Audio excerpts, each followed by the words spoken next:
En temps universel, 7h59 en heure locale. Dans quelques secondes, nous discuterons avec le docteur Larry qui se positionne pour nous intéresser aujourd'hui à une autre forme d'alimentation. On va en parler avec lui et Sandra Peniel qui est très férue de ce sujet parce qu'on en a beaucoup parlé. Et donc, voilà, on en parle dans un petit moment avec le docteur Larry. Mais avant, on vous repasse encore ces ampoules pour que vous puissiez les compter avant de parler avec le docteur Larry. Regardez, il y a de la lumière. Comptez ça, non, comptez, c'est pas compliqué. Comptez. Comptez. Voilà. C'est bon? OK. Donc, docteur Larry, bonjour. Bonjour, commandant Jason. Alors, bonjour à tous ceux qui nous regardent ce matin. Voilà, je crois que Sandra est en train de prendre des œufs pour vous parce qu'il y a des poules qui pondent ici. Oh là là, il y a des poules qui pondent. Elles nous font 2-3 œufs par jour. Oh, super, c'est super. Incroyable. J'en ai vraiment besoin. Elle va nous en offrir quelques-uns. Des œufs très frais. Hein. Pour les reconnaître, les œufs qui sont frais, quand vous les cassez, si c'est des poules qui ont été élevées vraiment en plein air, qui mangent des vers de terre ou qui mangent des choses, parce qu'elles doivent gratter. Alors si elles grattent, on peut leur donner certes de la provende, mais il faut les laisser qu'ils complètent leurs aliments par ce qu'ils peuvent trouver. Alors donc, pour reconnaître les bons œufs, quand vous cassez l'œuf, vous voyez le jaune de l'œuf est un peu orangé. Ouais. C'est cette couleur-là qui montre que cette poule a été élevée dans des conditions naturelles. Naturel, bio. Voilà, que c'est bio en fait quoi. Donc des œufs bio pour le docteur Larry. Sandra, vous les mettez bien, il ne faut pas les casser non plus. Hein. Voilà, le paquet est tout à fait à côté. Docteur Larry, c'est un plaisir de vous revoir ce matin. Oui, moi également, Merci. Ça, il faut le dire. Merci d'être là pour nous. Oui. On va parler d'alimentation, mais Sandra a mis devant G et I. Ou alors, je ne sais pas si c'est G, elle, je ne sais pas, mais en tout cas, on voulait parler de l'alimentation et parler de tout ce que cela peut dire qu'il y a plusieurs causes, enfin, des choses causent cette... c'est passé une maladie, docteur? Oui, on annonçait déjà hier qu'on parlera de quotient intellectuel. Ah. QI et alimentation, docteur. Bien évidemment. Bonjour. Alors, Sandra Peniel. Bon, donc voilà. C'est quoi le QI, le docteur? QI. C'est pas... C'est pas ce que tu penses. Ah bon? C'est ce que je pense. QI. C'est pas dans la tête, vous voyez ça où? Ok, ça me rassure. Je croyais que... Où est la lettre où? Parce que vous avez d'abord fait ça avant de faire ça. Ah ben voilà. Fait le QI, après vous avez fait ça. Non, alors docteur, c'est quoi le QI? Voilà, il s'agit bien évidemment, parlant de QI, il faut dire qu'aujourd'hui on célèbre la journée mondiale, internationale, ça il faut le dire, l'alphabétisation. Ça c'est important parce qu'on se pose la question encore de savoir pourquoi il y a certaines personnes qui ne savent pas écrire ou encore lire. Et beaucoup de questions se posent à ce sujet. Et parfois on peut se mettre à tirer à tort à travers. Pourtant, la cause est bien à côté de nous. Alors, parlons du coefficient intellectuel. QI, c'est coefficient intellectuel. Bien évidemment, il ne s'agit pas de la quantité d'intelligence. Parce que quand on parle de QI, il s'agit bien évidemment des données. C'est un score, justement, qui est procédé à partir, on parle d'une psychométrique, c'est-à-dire c'est un appareil qui permet d'évaluer la capacité intellectuelle en fonction de l'âge de la personne. Voilà, ce sont ces données-là, c'est ce qu'on appelle coefficient intellectuel, bien évidemment. Ah d'accord. Est-ce qu'il y a, pour connaître vraiment son QI, son QI, est-ce qu'il y a un... Justement, c'est un test. Il y a un test qui s'effectue. Quel type de test? Il y a plusieurs, ça il faut dire qu'il y a plusieurs méthodes. Il y a plusieurs méthodes. Bien évidemment, on va se servir de ce qu'on appelle l'âge mental. L'âge mental. Voilà, l'âge mental qui est différent de l'âge de l'individu. C'est ça qu'on passe de retardé mental. Voilà, on se sert de ça justement sur l'âge de la personne et fois 100. Et il y a justement la moyenne qui est à 100, mais ça varie de 85 à 115. Alors quand vous êtes dans des ça, on vous parle d'un coefficient intellectuel déficit, retard mental. Quand vous êtes au-dessus de 115, tout ça, on parle des enfants surdoués, je crois que vous avez entendu parler. Voilà, ces enfants sont sûrement intelligents. Voilà, donc il y a un calcul qui se fait. En principe, il y a des experts pour ça. Bon, c'est vrai que la Déclaration universelle des droits de l'homme, en premier article, dit que tous les hommes naissent libres et égaux. Ce qui est même très discutable parce que les égaux, ils sont doués de raison et de conscience. Voilà. Ils doivent agir les uns envers les autres. Cependant, est-ce que le défaut intellectuel, enfin je veux dire, existe-t-il d'autres causes? Quelles sont les causes qui peuvent amoindrir un petit peu l'intelligence de l'être humain? Ça, nous avons des causes. Ça, il faut le dire, sincèrement. Je voulais dire qu'il y a d'abord un facteur environnemental, hein. Ça déjà. Il y a des maladies. Il y a des maladies, bien évidemment. Il y a des cas de traumatisme. Il y a des anomalies chromosomiques. Ça également. Voilà. J'ai parlé des traumatismes. Les traumatismes, il y en a. Et toujours est-il dit, ça passe par quoi? Ça passe par... Ça commence par la mère. Parce que qui met un enfant au monde, c'est une femme qui accouche, mon commandant, disons. Alors ça peut commencer par là. Ça peut commencer dans le sein, c'est-à-dire dans le ventre de la maman.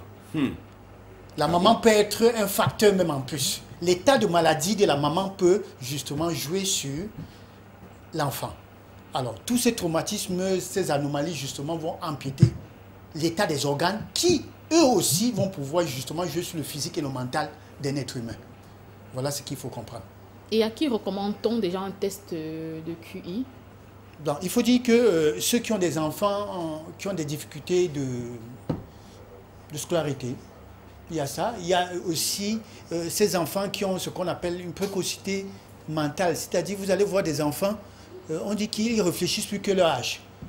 Hein, ils sont trop curieux. Un enfant de 3-4 ans, il est tellement... Et on dit qu'il parle plus comme une grand-mère. Voilà, je crois qu'on entend souvent parler. Ces gens aussi, on devrait les faire. Maintenant, en ce qui concerne les adultes, difficultés professionnelles, des personnes qui sont déprimées, bien évidemment. Quand vous êtes déprimé, vous savez, quand vous êtes déprimé, vous n'avez plus d'intérêt pour quelque chose et tout. Vous également, vous devez vous soumettre à cela. Et justement, à qui? Qui on devrait rencontrer? Il faudrait rencontrer un psychologue. Ça, je voudrais bien le préciser, il ne s'agit pas d'un médecin, un psychologue ou bien un neuro. Psychologue, ça c'est important. Pourquoi? Parce qu'a priori, on pense que les psychologues ne sont que là pour traiter des fous ou accompagner des fous. Non. Tout le monde en a besoin. Tout le monde. Alors, ce sont eux qui sont normalement supposés, s'il faut le dire, vous faire justement faire ce test du QI. Vous nous le disiez, docteur, justement, que l'enfant, même étant dans le ventre, déjà est exposé à ce problème-là. Grossesse, QI, alimentation. Vous nous direz quoi? Il y a un rapport direct même. Ça, je voudrais dire que ce déficit intellectuel, s'il faut le dire, une femme qui est bien suivie, accompagnée, l'enfant ne saurait avoir un déficit intellectuel. Ça, je voudrais bien le préciser. Quand je le dis, ça veut dire quoi? Quand je dis accompagné, ce n'est pas vous qui me direz le contraire, mon commandant. Une femme enceinte qui se met à boire, on s'attend à quoi? Une femme enceinte qui se met à fréquenter des marabouts, sous prétexte qu'elle ne dort pas bien, elle est je ne sais pas quoi et tout là, et qu'on va faire des pratiques, elle est enceinte, on fait des pratiques et tout, on lui donne des choses à boire et tout. Qu'est-ce que l'enfant? Vous voyez, une femme enceinte qui se met à fumer, il y a autant de choses qui peuvent justement, voilà pourquoi j'ai dit, il y a un risque étroit. Une femme, après accouchement, qui n'allait pas son enfant, vous savez, tout le premier aliment, c'est quoi? C'est le lait maternel. Et je vous l'ai dit, tout réside dans le lait maternel. Donc, il y a un risque vraiment, il faut dire, ou encore une femme enceinte qui se fait bastonner chaque soir par son époux. Il y a ce traumatisme-là. On dit que l'enfant part dans le ventre de sa mère. Et ça également. Et ça, vous le savez, depuis la nuit du temps, la femme, c'est une personne fragile. C'est une personne très sensible. Pire encore, quand la femme est enceinte, la femme doit être accompagnée, doit être chouchoutée. La femme doit être... Vous savez tout ce qu'il faut. Il n'y a pas besoin de le rappeler. Alors, ces femmes enceintes qui vivent des traumatismes, ou encore cette femme enceinte qui doit coucher avec tous les hommes. Vous savez, il y a des hommes ici dehors, c'est quand la femme enceinte qui cherche. D'autres ne cherchent que les femmes enceintes. Ou encore une femme enceinte qui doit coucher avec tout le monde. Vous vous attendez à quoi? C'est des infections et tout et tout. Voilà autant de choses, justement, qui peuvent aller jusqu'à impiéter sur la faculté, l'intelligence de l'enfant. Je suis sûr que Sandra a une question à la suite de votre réaction, mais j'ai noté là tout à l'heure, pour revenir un petit peu sur le QI, effectivement, on a l'intelligence qui peut être en baisse, mais aussi quand ça excède énormément. On a vu ces enfants, des surdoués, qui finalement n'arrivent pas à se situer dans la vie, en fin de compte. Hein. Il y en a qui réussissent, mais est-ce que là aussi ce n'est pas un danger? C'est un danger, justement parce qu'il y a un nombre. Je vous ai parlé tout à l'heure, la moyenne c'est 100, la moyenne du QI, en termes de calcul. Alors on dit que ça varie de 85 à 115. Quand vous êtes dans le seuil, c'est bon. Vous êtes contrôlable. Quand vous êtes au-dessus, 115, 120, 140, pas bon, ça c'est dangereux. Vous devez être suivi. Quand vous êtes en dessous, on vous parle d'un déficit intellectuel. Vous devez aussi être suivi. Vous devez être aussi suivi. C'est pour ça que nous avons le plus et le moins. Je voulais dire, résumer ça comme ça pour qu'on comprenne. Oui, il y a une norme en toutes choses. Là, c'est important de le savoir. L'excès de toutes choses nuit d'ailleurs, ça on le dit toujours. Oui. Ok, docteur, quel est le siège des facultés intellectuelles et leur rôle? Voilà, le siège, je crois que tout le monde devrait le savoir, c'est le cerveau. Le cerveau est le siège, justement. Et le rôle du cerveau, ça, on ne saura encore le mentionner. Ça, si nous parlons, c'est à cause du cerveau. Si nous bougeons, c'est à cause du cerveau. Si nous réfléchissons, c'est à cause du cerveau. Autant de choses. Alors, si nous parlons, c'est à cause du cerveau. Le cerveau, vraiment, a des rôles, je veux dire, innombrables. Ça, il faut le dire. D'où l'importance capitale de pouvoir en prendre soin. Je l'ai souvent dit, le cerveau à lui seul, normalement, consomme beaucoup de sucre. Quand on parle de sucre, du bon sucre, en termes de glucose. Et voilà pourquoi je parle du petit déjeuner. J'ai l'habitude de parler du petit déjeuner pour des enfants qui vont à l'école. Vous imaginez qu'il y a des enfants qui ne prennent pas le petit déjeuner le matin. Alors, une étude a révélé même d'ailleurs que tous les enfants qui prennent le petit déjeuner le matin avant d'aller à l'école sont intelligents. Ce n'est pas moi qui le dis. Scientifiquement, ça a été prouvé. Heureusement que Loki prend son petit déjeuner. Hein? Alors, ici, il y a des facteurs qui contribuent à l'intelligence. Oui, nous avons des facteurs. Déjà, il faut dire que je parlais tout à l'heure, à l'inverse, je parlais de l'environnement. Quand je parle de l'environnement ici, je voulais parler surtout parental. C'est-à-dire, un enfant a besoin des parents. Quand je parle des parents, c'est le père et la maman. C'est ces deux parents qui doivent accompagner un enfant. Maintenant, il y a le niveau, ce qu'on appelle l'éducation. Parce que vous savez, nous avons ce qu'on appelle un triangle.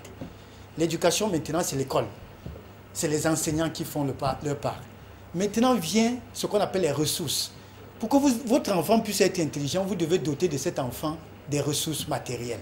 Il faut des équipements pour pouvoir l'accompagner. Et en quatrième lieu, la nutrition.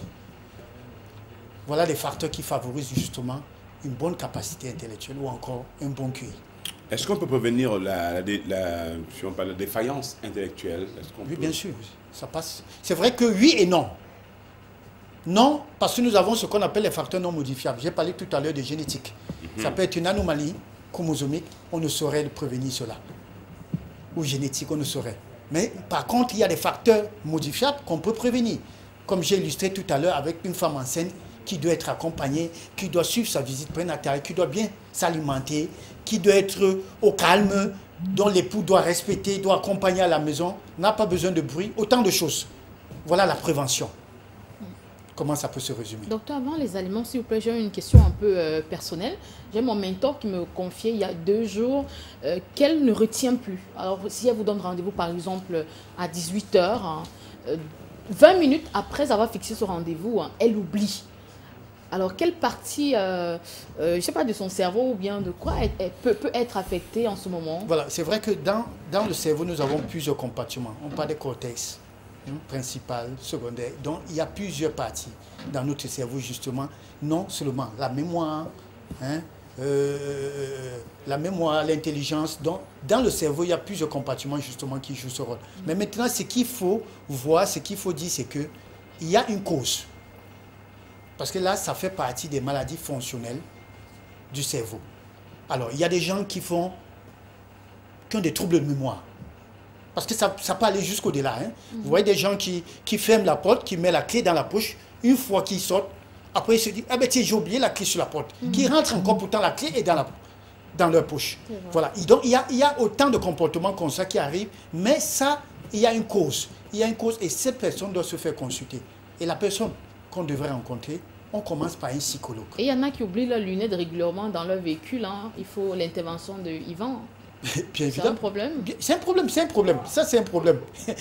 C'est un problème. Ça peut être un problème. Je parlais tout à l'heure du glucose, parce que l'aliment phare, l'aliment plus important pour notre cerveau, c'est du bon sucre, de l'énergie, qui fournit de l'énergie quand on parle de glucides.